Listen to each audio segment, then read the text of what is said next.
다만 미국이 세계 앞에서 한 자기의 약속을 지키지 않고 우리 인민의 인내심을 오판하면서 일방적으로 그 무엇을 강요하려 들고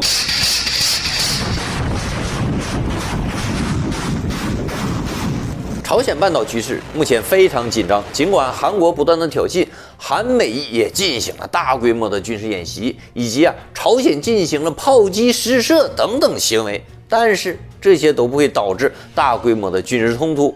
专家认为，朝鲜不再谋求统一朝鲜半岛，而是更关注自身的国家安全和政权的稳定。所以说，朝鲜半岛的局势不会进一步的升级。Hello， 大家好，欢迎来到我频道。今天就跟大家聊一下，专家分析朝鲜半岛的局势会不会升级，到底对还是不对？欢迎大家评论区讨论，谢谢。在专家认为美国是啥角色呀？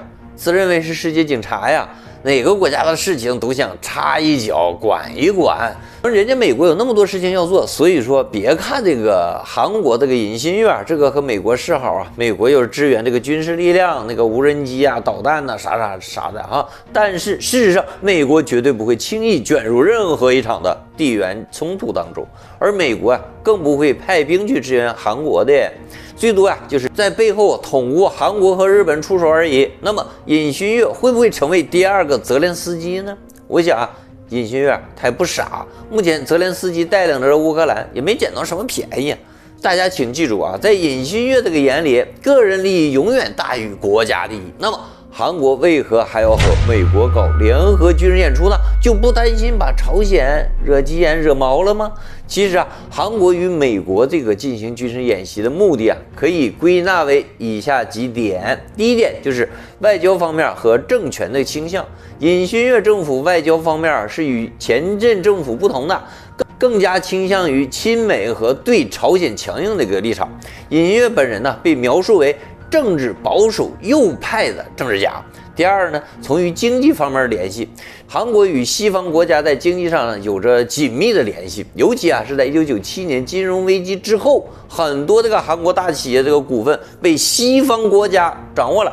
而此外现在执政党这个既得利益在很大程度与美国有着千丝万缕的联系，这种经济依赖关系也促使了韩国与美国保持非常亲密的军事合作。第三点就是韩美同盟问题，在文在寅政府这个执政期间为了解决朝鲜核武器的问题，韩美曾经暂时停止了这个军事演习。然而在尹锡悦政府执政以后为了加强美韩同盟关系并提高对朝鲜的威慑能力，决定恢复这个军事演习。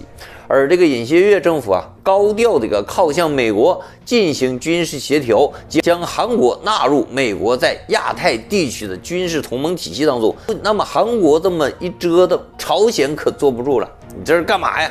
你这军援给谁看呢？要知道朝鲜被国际制裁了几十年，经济虽然发展的不咋地，但是人家军事力量可不可小觑。按照朝鲜80后金正恩的话讲，现在的朝鲜和韩国都同族都不做了，就是你死我亡的敌人关系。那么这句话当中蕴含了两个层面的意思。第一个就是本来朝鲜和韩国同族同源，实现半岛统一、民族团结，这是当年发动朝鲜战争的一个最大的动力。要不北方统一南方，要么南方统一北方，总之就是一个目的，就要实现朝鲜半岛的统一局面，都是一家人嘛，对吧？那么到现在来讲，那个80后领导人金正恩也表态了，他们韩国是敌人，敌人不是用来统一的，而是用来啥？消灭的，对吧？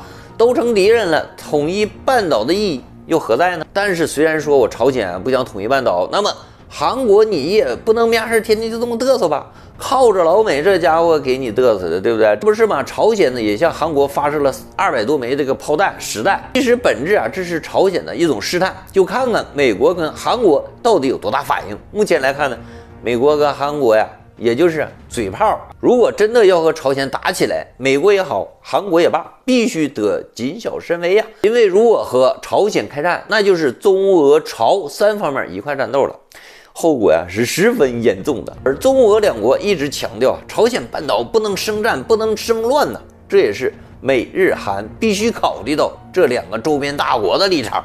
从而确保朝鲜半岛的相对稳定啊。而朝鲜在强化自己这个核武器力量的时候，以确保自身国家安全和政权稳定而已。